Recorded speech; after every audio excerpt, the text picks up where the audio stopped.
753 751 1041. Let's talk to Brian real quick. Good morning, Brian. Welcome to 1041 The Truth. Thank you, John. What's your comment?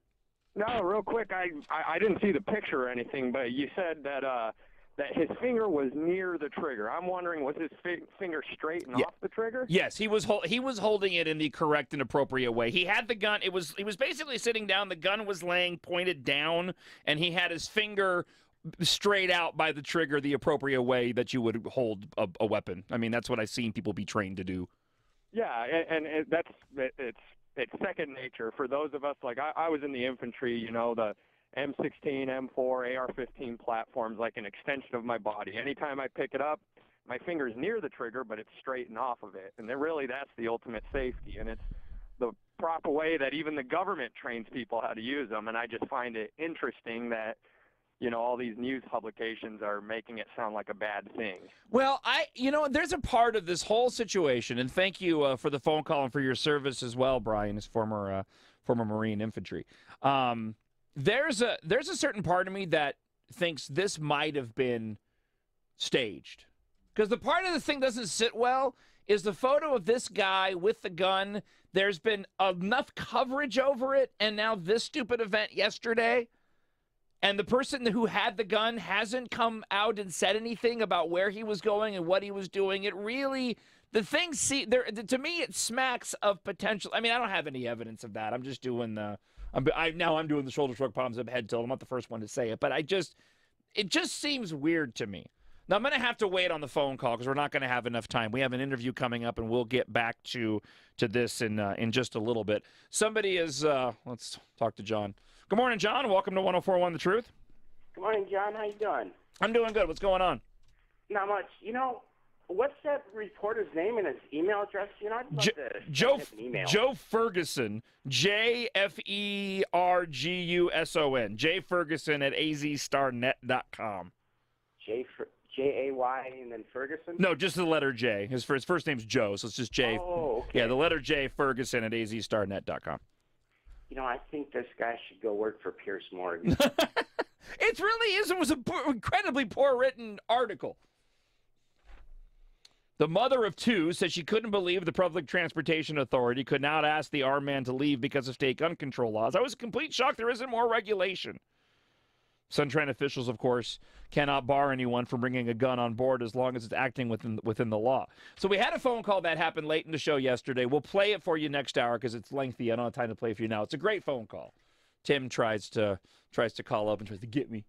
He doesn't succeed. There was a woman that called up, though. And producer Tristan, I don't know if you picked up on this when she called, but the qualifying statement of the woman led me to believe that she wasn't being entirely truthful because she did one of these, my husband and I are both gun advocates. We both have 5 or 6 weapons. My kids have all been trained. We do this. I mean, it was this lengthy resume that led to, are you going to tell me if you got on that bus, you wouldn't be scared of that person sitting there with the gun? And I said, no. Here's the reason why, and this is what people don't get, and what I didn't get to in yesterday's call. Look, if that person, there's still a human element to this. Okay, that person has to make a choice that they are going to go and do harm to you, or if you have a child, the child that's with you. There still is this very human element.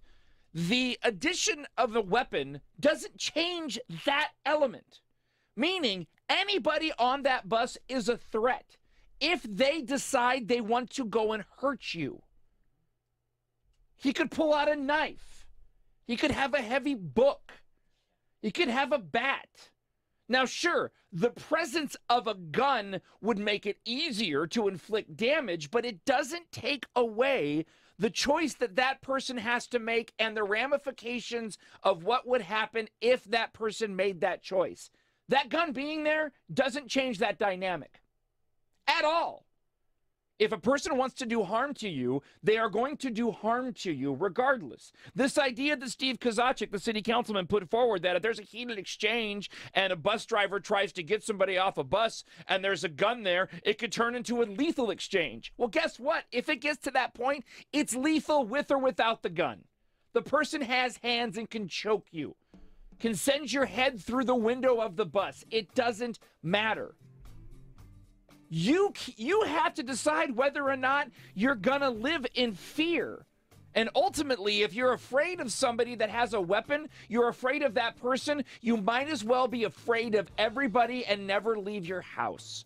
Because everybody has the opportunity, if they're near you, to cause you harm. The presence of a gun does not change that at all, apart from the mechanism of which they are going to go and do you harm. And people just don't seem to get that through their little heads. 751-1041. The John Justice Show continues. You can watch right now on the CW58 and cable channel 8. You're listening to 1041 The Truth. Right talk for Tucson.